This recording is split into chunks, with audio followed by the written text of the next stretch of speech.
이번에 강의하게 될 부분은 바로 삼현경의 하나인 장자가 되겠습니다. 다 아시는 바와 같이 사단법인 한국전통서당문화진흥회에서는 전번에 노자를 강의한 바 있었고 이번에 장자를 강의하게 되는 것입니다. 그리고 앞으로 다시 주역을 강의하게 될 것입니다. 이렇게 함으로 해서 노자와 장자와 주역이라고 하는 세 가지 현묘한 경전을 모두 강의할 예정인 것입니다. 방금 말씀드린 바와 같이 노자, 장자, 주역이라 하는 것은 석삼자, 현묘할 현자, 거무리 현자, 글경자에서 이를 동양고전에 있어서 가장 세 가지의 현묘한 철학을 담고 있는 경전이라고 말하는 것입니다. 이처럼 이 삼현경은 동양사상을 대변하고 있는 것입니다. 바로 이와 같이 중대한 철학서적들을 여기에서 강의하게 된 것을 의미 깊게 생각하는 바입니다. 그리고 왜 우리가 이 삼현경을 여기에서 강의할 수밖에 없는가, 이 점에 대해서는 다시 한번 우리가 생각해야 할 점이 있는 것입니다. 삼현경은 동양 최대의 깊은 심오한 경전인과 동시에 이야기에 공통점이 하나 있는 것입니다. 삼현경의 공통점은 모두 태평성대에 나온 경전이 아니라는 것입니다. 노자의 도덕경은 바로 춘추시대의 혼란기에 나온 것이고, 장자라 하는 것은 전국시대의 혼란기에 나온 책인 것입니다. 그러면 주역은 언제 나왔는가? 문왕이 64괴의 괴사를 쓰실 적에 바로 그때는 문왕이 어디서 주역을 쓰셨느냐? 문왕이 서백이라고 하는 제후로 있을 적에 유리옥에 갇혀서 주역을 쓰게 된 것입니다. 이처럼 삼현경은 모두 어려운 시대에, 바로 어려운 시대를 살고 있는 모든 사람들을 구제하기 위하여 쓰여진 책인 것입니다. 자, 우리가 이 강의를 하는 목적은 우리가 살고 있는 이 시대를 살면서, 조금 더 힘든 시대를 살면서 개인마다 마음의 안정과 즐거움을 누리고, 이를 통해서 모든 사람들의 삶의 질이 향상되고 나아가 보다 더 좋은 사회로 발전하기 위하여 이 삼현경을 강의하게 된 것입니다. 바로 이러한 목적 하에서 노자를 강의했고, 이번에 장자를 강의하게 된 것이며, 앞으로 주역을 강의할 예정에 있는 것입니다. 자, 그렇다면 장자라 하는 것이 쉬운 글만은 아닌 것입니다. 물론 장자는 난해하기 짝이 없는 글입니다. 그러나 다시 한번 우리가 생각하여 보면, 긍정적인 면에서 우리가 보면 장자라 하는 것은 최고의 철학서이자 최고의 문학서적인 것입니다. 바로 장자의 철학이라고 하는 거, 이걸 쉽게 이해할 수는 없을 것입니다. 앞서에 말씀드린 대로 장자의 최고의 철학은 이 난세에 어떻게 우리가 편안하고 즐거운 세상을 살 수 있을까를 제시해 준 것이며, 바로 여기에서의 초탈 사상이 장자의 최고의 철학을 만들어내는 내용을 담고 있는 것입니다. 그와 동시에 최고의 문학을 가지고 있는 것입니다. 바로 이러한 것들을 우리가 쉽게 이해하기 위하여 가장 먼저 장자를 쉽게 이해할 수 있는 것이 무엇일까를 고민해 볼 적에, 무엇으로 장자를 대변할 수 있을까? 최고의 철학과 최고의 문학을 무엇으로 대변할 수 있을까를 생각하여 보면, 본인의 생각으로는 모든 경전이 그러하듯이 책의 첫 페이지를 열면 그 경전에 담겨져 있는 사상이 모두 그곳에 담겨져 있는 것입니다. 우리는 그것을 개곤 제1이라고 말합니다. 자, 개곤 제1이라는 말은 뭔 말이냐면, 이 10개자,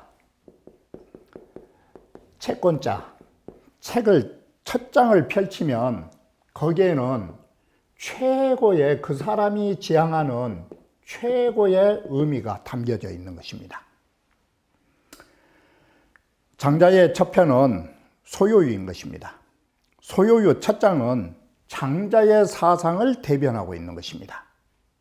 그래서 장자의 최고의 철학과 장자의 최고의 문학을 이해하기 위하여 우리는 이 장자의 첫 단락의 첫 절을 소개하고자 하는 것입니다. 물론 이 책을 보다 보면 오늘날 한문을 하신 분이라면 쉽게 이해하여서 좋은 일이지만, 한글 세대에 있는 사람들이라도 우리가 한문을 모르시면, 정말 장자를 이해하고자 하는 생각만 있다면 한문을 모르실 적에는 그저 책을 보지 마시고 눈을 감고 들으시면 되는 것입니다. 우리가 듣다 보면 마음속에 잠재의식이 생겨나기 시작하는 것입니다. 바로 그 잠재의식은 영원한 기억을 낳게 되고, 영원한 기억은 영원한 이해를 낳게 되는 것입니다. 우리는 눈으로 봐서 이해하는 것도 중요하지만, 눈으로 이해하지 못한 것은 귀로 들으면 되는 것입니다. 따라서 이 강자는 단순한 개념만이 해석되는 게 아니라 온전 중심의 강자이기 때문에 온전을 가볍게 볼 수는 없는 것입니다. 이 때문에 한문을 모르신 분들은 어려운 한문을 다 아시면 좋고, 만약에 모르시면 그 의미로 귀담아 들으신 것이 장자를 이해하는데 좋은 계기가 될 것입니다. 자, 이렇게 해서 본 강자는 어느 책을 중점으로 했느냐? 바로 본인이 번역했던 선영의 주를 중심으로 해서 강의를 진행하게 될 것입니다. 자, 앞서에 말씀드린 것처럼 장자의 철학과 장자의 문학을 이해하기 위해서 우리는 먼저 장자가 누구고, 장자가 어떤 사상이고, 장자와 도가는 어떤, 도가 중에 노자와 장자는 어떤 차이가 있고, 유가와 도가는 어떤 차이가 있고, 어떤 내용을 담고 있느냐를 알기에 앞서서 장자의 한 대목을 보면 우리는 그 다음 단계를 서서히 이해하게 될 것이고, 그 순서에 의해서 차례차례 강의할 예정인 것입니다. 그러면 장자가 누구인가를 이해하기에 앞서서 장자의 사상과 장자의 문학을 소개해드리고자 하는 것입니다. 자, 소요유라고 하는 게 뭐냐? 소요라고 하는 것은 거닐다의 뜻이 있는 것입니다. 거니시려면, 한가롭게 거니시려면 걸그적거린 게 없어야 한가롭게 산책할 수 있는 것입니다. 바로 한가롭게 노니는 것입니다. 바로 여기에는 무슨 뜻이 있느냐? 걸리는 장애물이 없어야 하는 것입니다. 걸리는 장애물이 없이 그 어디에도 구속된 바가 없이 모든 것을 초탈하고 해탈한 경지에서 논의는 경계를 소요유 세 글자라고 말하는 것입니다. 자, 이 소요유 세 글자가 무의 해탈인데 제1단락은 뭐냐? 우리는 이러한 장애 속에서 얽매여서 구속된 삶을 사는 사람이 있는가 하면 이와 같이 해탈의 경지 속에서 산 사람이 있는 것입니다. 이게 바로 무엇을 말해주느냐? 우리가 무해자재하게 사는 것과 구속 속에서 항상 번뇌 속에 사는 것, 이게 작은 사람과 큰 사람의 차이인 것입니다. 우리가 위대한 인물이 되고 위대한 사람이 된다라는 거, 이건 다른 데 있지 않은 것입니다. 구속받지 않는 삶을 사는 것이 위대한 것입니다. 돌이켜보면 아무리 큰 권력을 가졌다 할지라도 그 속에서 번뇌하고 그 속에서 구속되어서 산다면 그것이 무엇과 같을까? 세장 속에 갇혀서 산의 진미를 차려놓고 사는 삶하고 다를 바가 없는 것입니다. 청산을 누비면서 모든 숲을 누비면서 사는 자유롭게 사는 새만 못하는 것입니다. 그래서 새장 안에 참새는 쌀을 섬으로 갖다 놓고 새장 속에 가다 놓으면 그 참새는 오히려 구속이라는 것 때문에 자기 성질을 이기지 못하고 죽는 것입니다. 자, 우리가 구속을 받느냐 안 받느냐는 바로 작은 사람이냐 큰 사람의 차이에서 나눠지는 것입니다. 이것이 소요유의 첫 단락인 것입니다. 구속받지 않는 삶을 사는 사람, 구속 속에서 사는 작은 인생, 이것이 소요유의 첫 부분인 것입니다. 바로 여기에서 구속받지 않는 위대한 존재를 어디에 비유했느냐? 큰 붕쇠라고 하는 이 붕조에 비유한 것입니다. 붕조의 소요유는 뭐냐? 이건 다른 거 아닌 것입니다. 저 하늘 높이 나르면서 그 어디에도 걸림이 없이 광활한 천지를 비행하는 것입니다. 이게 대붕의 소요유인 것입니다.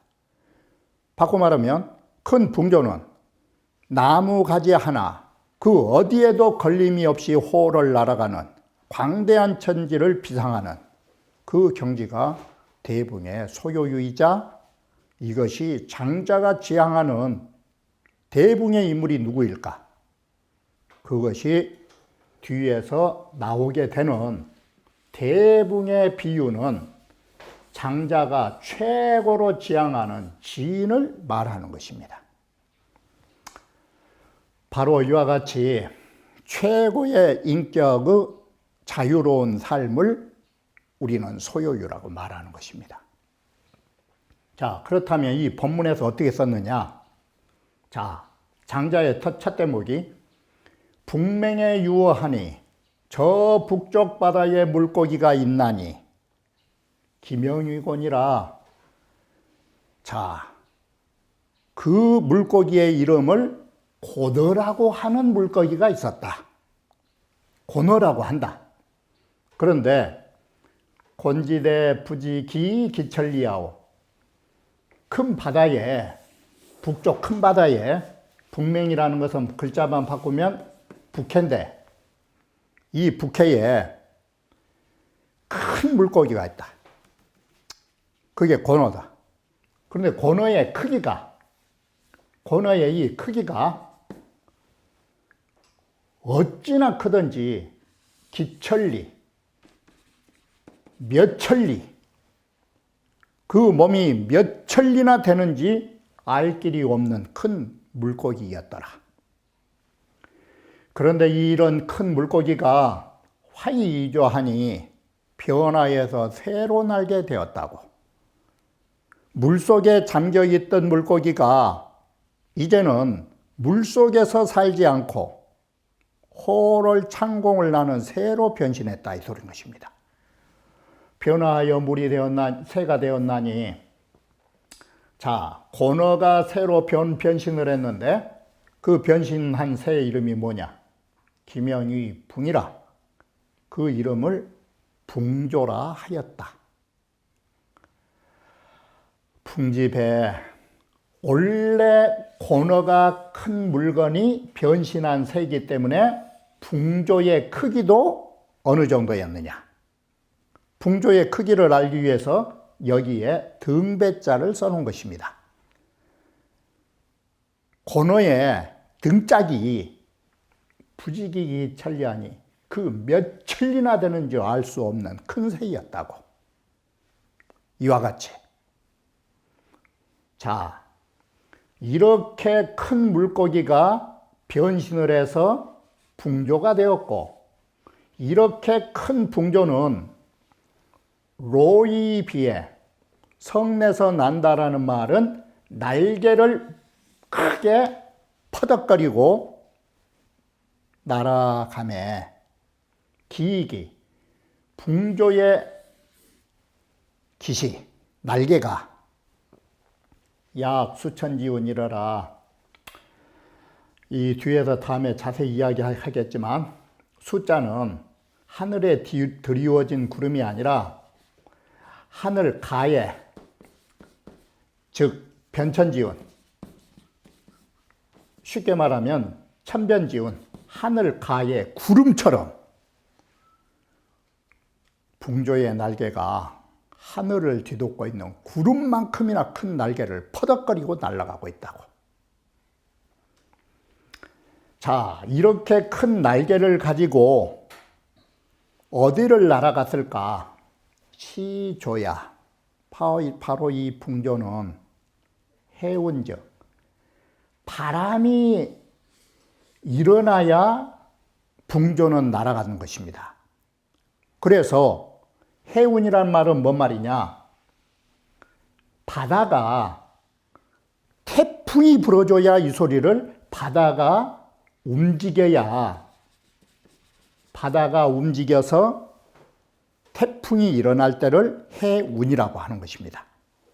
바로 이 새는 바다에 큰 바람이 일어날 때 장사와 남맹하나니 그 새는 장차 저 남쪽 바다로 날아가는 거라고.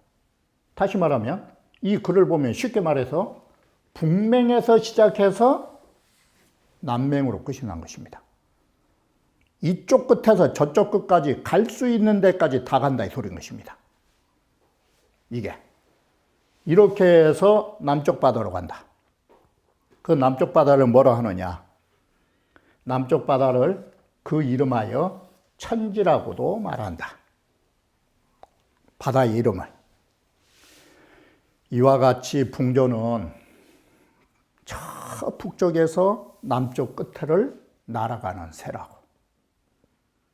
이와 같이 이쪽 끝에서 저쪽 끝을 날아가면서도 그 어느 곳 하나 걸림이 없이 큰 날개를 퍼덕이면서 끝없이 날아가는 새라고. 그러면 이것이 장자가 한 말인데 이게 내가 조작한 말이냐? 그건 아니라고.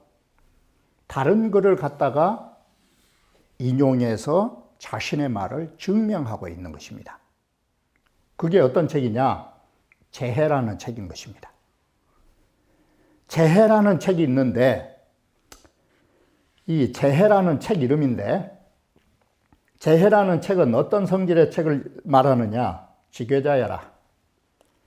우리에게도 소설에 지괴소설이 있듯이 소설 분류할 적에 괴기담을 적어 놓은 것입니다. 기록할 지자. 괴기담을 기록한 책이 재해라는 책이었다. 그런데 해지연의 왈, 재해라는 책에 이런 말이 있다. 재해라는 책에.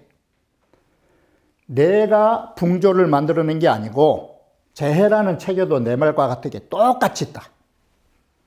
붕지사와 남맥야에 붕조가 저 남쪽 바다로 옮겨간단 말은 날아갈 적에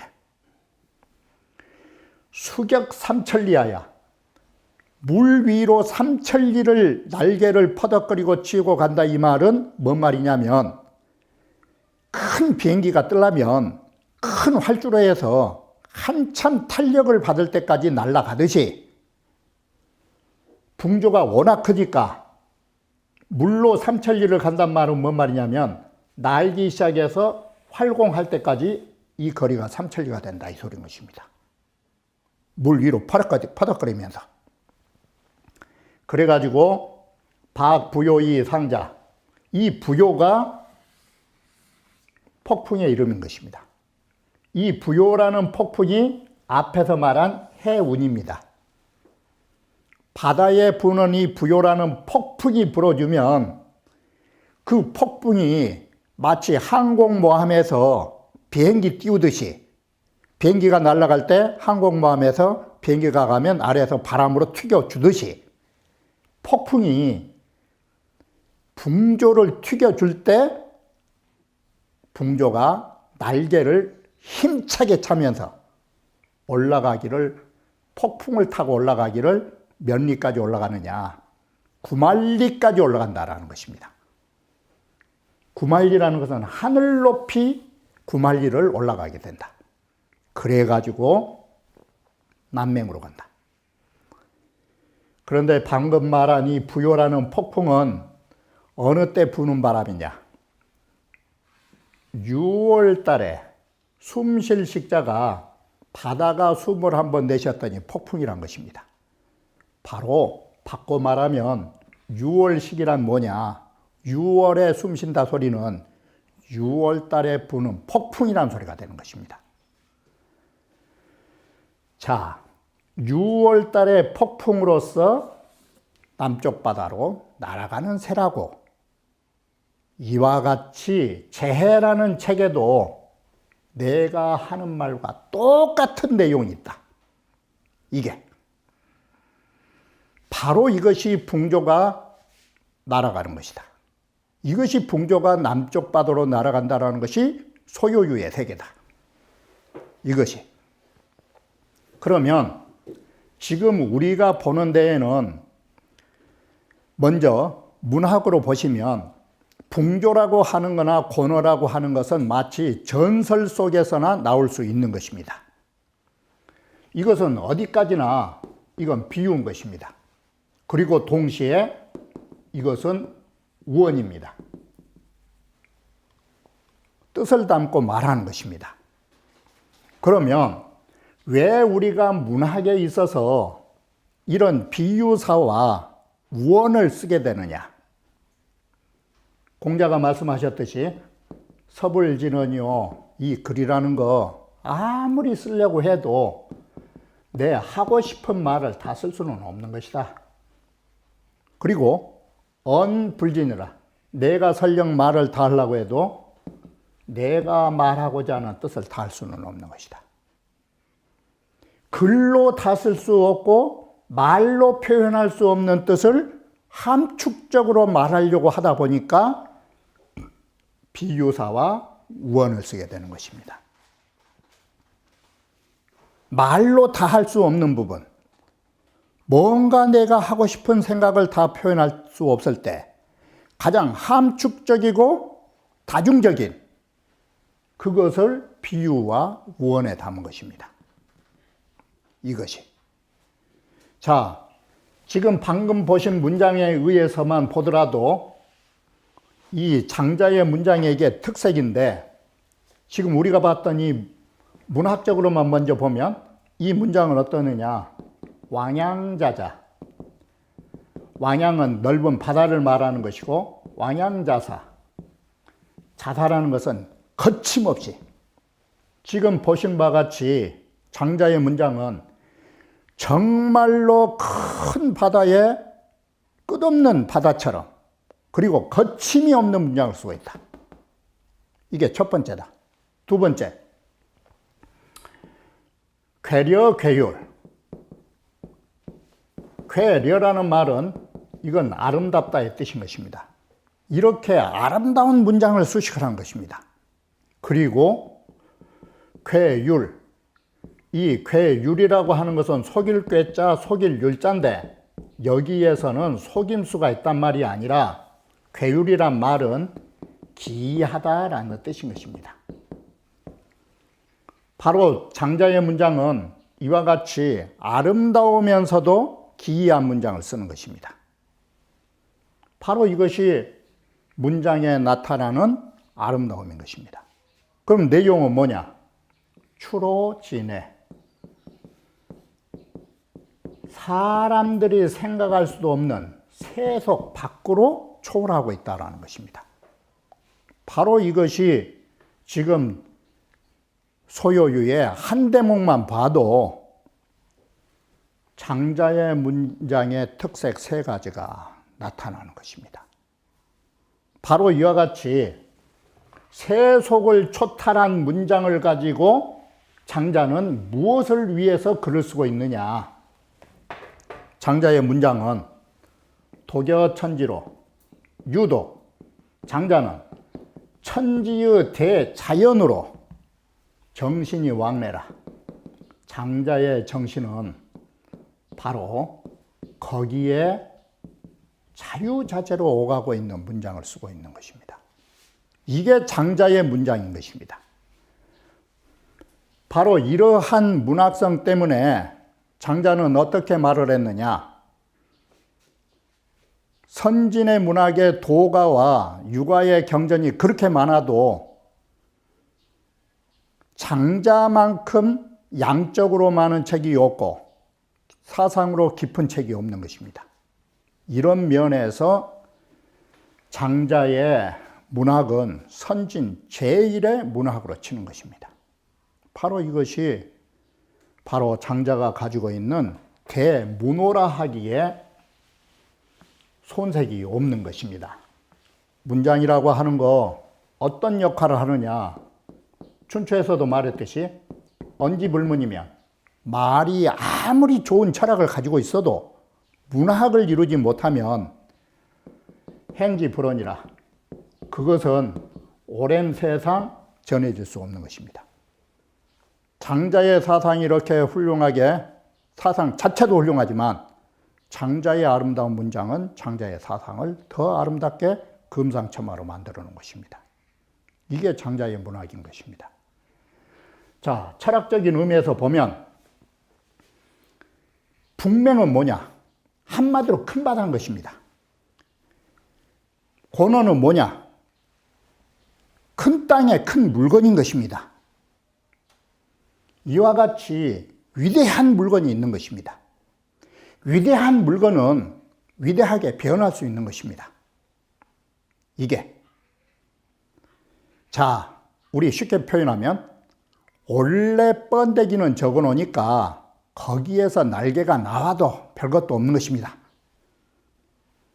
큰 존재는 크게 변화할 수 있는 것입니다. 변화는 뭘 하고 변화하느냐? 큰 작용을 가지려고 변화하는 것입니다. 그리고 그 속에서 자유자재로 살기 위한 행복을 위해서 한 것입니다. 바로 이와 같이 보면 여기에서 장자의 사상은 뭘 가지고 있느냐? 벌써 장자는 붕조를 추앙하기 위해서 이 글을 썼을까? 붕조는 뭘 말하고 있느냐? 지인을 말하는 것입니다. 바로 이 지극한 사람이란 것은 위대한 존재로 위대한 변화를 가졌고 위대한 작용을 가지고 있고 위대한 작용 속에서 위대한 자유자재를 유유자적을 누리는 삶을 가지고 있는 것입니다. 자, 이 속에는 뭔 뜻이 담겨져 있느냐? 여기에는 바로 인간의 존엄성과 인간의 잠재 능력의 위대성인 것입니다. 우리 인간은 고너만큼이나 모든 사람이 위대한 진리 속에서 위대한 진리를 타고난 것입니다. 누구나 할 것 없이 사람으로 태어난 이상 우리 모두가 위대한 고노와 같은 존재인 것입니다. 이와 같이 위대한 진리를 가지고 우리는 이 땅에 태어난 것입니다. 그리고 이 세상을 살아가는 것입니다. 문제는 이렇게 위대한 걸 가지고 바로 풍조처럼 변화해서 우리는 한 번쯤 우리는 탈바꿈이 돼야 되는 것입니다. 바로 위대한 진리를 위대하게 향상시켜서 이 세상에 위대하게 우리는 써야 되는 것입니다. 다시 말하면 위대한 세상에서 우리는 살아가야 되는 것입니다.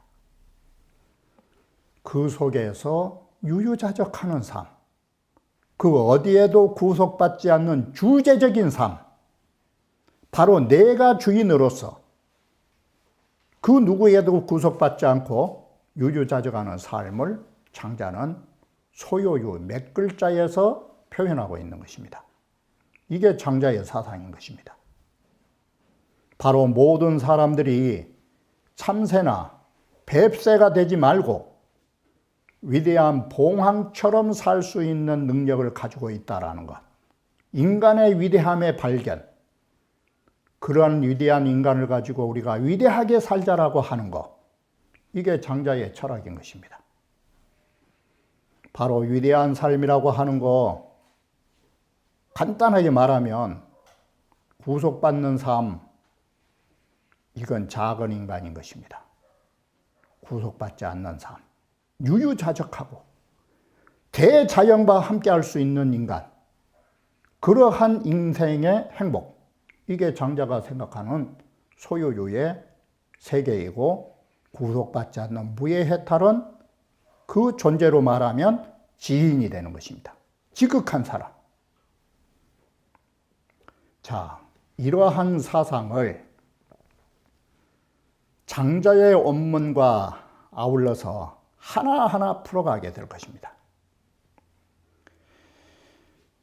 이와 같이 우리는 자유로운 삶을 살려면 어떤 사람이 되어야 하고 어떤 인식을 가져야 하고 어떻게 살아야 하는지 이것을 장자는 대변하고 있는 것입니다. 이처럼 우리가 장자를 조금이나마 이해하기 위하여 장자 제1편의 소요유의 첫 장을 소개해 드린 것입니다. 다음 강좌에서는 장자라고 하는 사람이 어떤 사람이고 장자의 사상과 유가의 사상은 어떻게 다르고 같은 도가에서도 노자와 장자의 사상이 어떻게 다르고 장자라는 책이 왜 쓰여질 수밖에 없었고 장자의 내용이 무엇인가를 그리고 본문으로 들어가서 차근차근 우리는 장자의 문학과 장자의 철학을 함께 음미하고자 하는 것입니다. 하나 부탁드리고 싶은 것이 있다면 장자라고 하는 책이 앞서 말씀드렸던 것처럼 난해한 문장과 생삽한 글자들이 많은 건 사실인 것입니다. 그러나 이걸 다 안다면 좋고 모르신다면 꼭 장자를 이해하고 싶으시다면 들으면 되는 것입니다. 가다 보면 길이 생기는 것이고 길은 점점 넓어지는 것입니다. 그러면 다음 강좌에 이어서 다시 말씀드리기로 하겠습니다. 음.